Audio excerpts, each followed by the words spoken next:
নেব না। আমি এর তীব্র প্রতিবাদ জানাচ্ছি। প্রয়োজনে আমি অন্যরকম ব্যবস্থা নেব যদি হয়। আমার চোখে পড়ছে, কিন্তু খালি আপনাদের ভিউজ বেশি হবে বলে, ভাইরাল ভালো হবে বলে, এটা সেটা ইনকাম ভালো হবে বলে একটা ব্যক্তিকে একটা ব্যক্তিকেন্দ্রিক একটা ব্যক্তিকে চিহ্নিত করে কারো দলের সঙ্গে ট্যাগ করে দিয়ে আপনি লোগো মেরে দিয়ে একটা দলের চিহ্নিত করে দিচ্ছেন, এগুলো খুব বাজে জিনিস। আমি সব সময় চাই ন্যায়ের পক্ষে, অন্যায়ের বিপক্ষে। অন্যায়ের বিরুদ্ধে আমি কথা বলবো। এটা আমার নবী মুহাম্মদ সাল্লাল্লাহু আলাইহি সাল্লাম তিনি শিখিয়েছেন ১৫০০ বছর আগে। কথা ঠিক বলছি না ভুল বলছি? কথা বলেন না কেন আপনারা? ঠিক বলছি না ভুল বলছি? সব সময় ন্যায়ের পক্ষে, অন্যায়ের বিপক্ষে, এটাই আমার কাজ। ন্যায়ের পক্ষে, অন্যায়ের বিপক্ষে।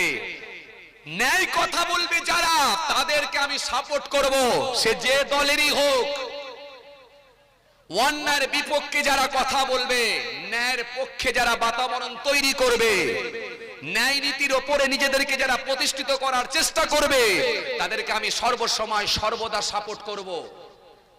সর্বসময়, প্রতিনিয়ত, সর্বসময় তাদেরকে আমি সাপোর্ট করব।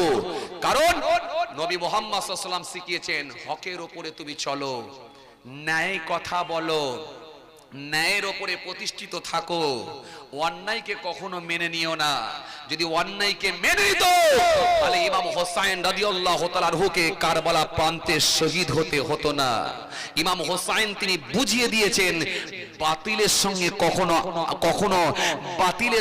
কখনো আলাপ করা যায় না। বাতিলের সঙ্গে বাতিলকে কখনো আমরা সমর্থন করতে পারবো না। ইমাম হোসাইন জীবন দিয়েও বুঝিয়ে দিয়েছেন যে আমার ঈমান ঠিক আছে।